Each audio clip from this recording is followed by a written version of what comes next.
PST Farms viewers subscribers அனைவருக்கும் என்னுடைய மனமார்ந்த வாழை வணக்கங்கள். இந்த பதிவுல நம்ம என்ன சொல்ல போறோம் அப்படின்னா FMCG fast moving consumer goods அப்படிங்கறத பத்தி நம்ம என்னன்னு பார்க்கலாம். இந்த இதுல நம்ம வந்து எப்படின்னா இப்ப நமக்கு ஒரு மினிமம் ஒரு வேஜஸ் கூட வந்து என்ன பண்ணுவாங்க அப்படின்னா டாக்ஸ் கட்டாம இருக்கிறாங்களே அவங்க கூட இந்த மாதிரி ஒரு கம்பெனிக்கு நம்ம கப்பம் கட்டியே தான் ஆகிறோம்.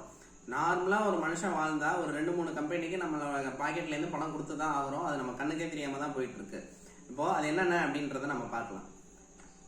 இந்த டாபர் ரெட் பேஸ்ட், இது வந்து டாபர் ரெட்டுங்கிறது வந்து ஒரு ப்ராடக்ட். நம்ம வந்து அந்த டாபர்ன்ற கம்பெனிக்கு தான் நம்ம வந்து நம்மளோட அமௌண்ட்டை கொடுத்து நம்ம அந்த ப்ராடக்ட்டை வாங்குறோம். அவங்க வந்து என்னென்ன பண்றாங்க அப்படின்னா டாபர்ல வந்து டாபர் ரெட்டு, டாபர் ஹனி, டாபர்ல ஜாமு அந்த மாதிரி நிறைய பண்றாங்க.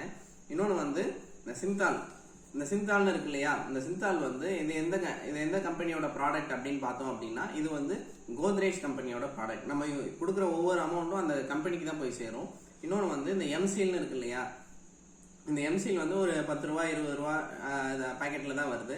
பிளம்பர்ல இருந்து எந்த ஒரு வீட்லயா இருந்தாலும் எந்த ஒரு ஹோலா இருந்தாலும் எம்சீல் வைங்க அப்படின்ற அளவுக்கு இந்த ப்ராடக்ட் வந்து நமக்கு ரீச் ஆயிடுச்சு. இந்த ப்ராடக்ட் வந்து எந்த கம்பெனியோடது அப்படின்னா பிடிலைட் இண்டஸ்ட்ரீஸ், PI அப்படின்னு சொல்லிட்டு இருக்கோம். இந்த பிடிலைட் இண்டஸ்ட்ரீஸ், இந்த பிடிலைட் இண்டஸ்ட்ரீஸ் வந்து இதோட ஷேர் வேல்யூ பாத்தீங்க அப்படின்னா 4 டிஜிட்டுக்கு மேல இருக்குங்க. அவ்வளோ பெரிய கம்பெனி அது. இன்னொன்று வந்து இது வந்து நம்ம ஒரு கம்பெனி. இது என்னது, இது காக்ரோச் கில்லர் சாப். இது எந்த கம்பெனியோடதுன்னு சொல்லிட்டு கொஞ்சம் கூகுளில் சர்ச் பண்ணி பாருங்க. ஆச்சி மசாலா இருக்கு இல்லையா, அந்த ஆச்சி கம்பெனியோட ப்ராடக்ட் தான் இது. ஸோ நம்ம வந்து நமக்கே தெரியாம நம்ம யூஸ் பண்ற சோப்பு, சீப்பு, ஷாம்பு எதுவாக இருந்தாலும் நம்ம பாக்கெட்ல இருந்து ஒரு 2-3 கம்பெனிக்கு தான் நம்ம கொடுத்துட்டு இருக்கோங்கிறது தான் உண்மை. ஸோ எல்லா விளம்பரத்துலையும் பார்த்துருப்பாங்க, முன்னாடி கறியில வளர்க்காதீங்க பல்லு சொத்தை ஆயிடும் அந்த மாதிரிலாம் சொல்லியிருப்பாங்க. இப்போ வந்து உங்க உப்பு யூஸ் பண்ணாதீங்கன்னு சொல்லியிருப்பாங்க. இப்போ அவங்களே வந்து உங்க டூத் பேஸ்ட்ல உப்பு இருக்கா அப்படின்றாங்க. ஸோ மார்க்கெட்டிங்கிறது வந்து நம்ம எப்படி வேணாலும் பண்ணலாம். என்ன சொல்றது, நம்ம யூஸ் பண்றது கரெக்டா தப்பா அப்படின்னு நம்ம வந்து ஒரு டவுட்டை உருவாக்கணும் அப்படின்னா நம்ம வந்து அவங்க அடுத்து என்ன சொல்றாங்களோ அதை நம்ம வந்து கொஞ்சம் நம்புற மாதிரி ஆயிடும். இதுதான் வந்து நிதர்சனமான உண்மை. ஸோ இந்த FMCG நீங்க உங்க வீட்டில் என்னென்னலாம் யூஸ் பண்றீங்க, நம்ம எந்தெந்த கம்பெனிக்கெல்லாம் நம்ம அமௌண்ட் கொடுக்குறோம் அப்படின்னு சொல்லிட்டு நீங்க கொஞ்சம் வீட்டில் உங்க ப்ராடக்ட்லாம் யூஸ் பண்ணி பாருங்க.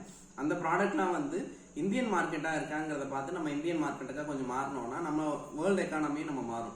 நம்ம யூஸ் பண்ற ஒவ்வொரு ப்ராடக்ட்டுமே வந்து ஒரு லெவலுக்கு மேல வந்து ஆட்டோமொபைல்ஸ்லாம் நம்மளால யூஸ் பண்ண முடியலன்னா கூட இந்த மாதிரி நம்ம ரெகுலரா டே டு டே லைஃப்ல நம்ம யூஸ் பண்ற ஒவ்வொரு விஷயத்தையும் நம்ம இந்தியன் மார்க்கெட்ல மேனுஃபேக்சர் ஆகிறத இந்தியன் ப்ராடக்டா நம்ம யூஸ் பண்ணோம்னா நம்ம இந்தியன் எக்கானமி வந்து நமக்கு நல்லாவே வளரும். ஏன்னா இதனால நம்ம வெளியிலேயே எல்லாமே நம்ம வாங்கிட்டு இருக்கிறதுனால நம்மளோட இந்தியாவோட இன்ஃபிளேஷன் அப்படிங்கிறது 7% மேல போயிட்டு இருக்கு. இன்ஃபிளேஷன், இந்தியாவோட இன்ஃபிளேஷன் 7% சொல்றாங்க. இன்ஃபிளேஷன்னா என்ன அப்படின்னு சொல்லிட்டு ஒரு சில பேருக்கு தெரியாம இருக்கலாம். ஸோ நம்ம அதை நெக்ஸ்ட் வீடியோல பார்க்கலாம். அனைவருக்கும் நன்றி.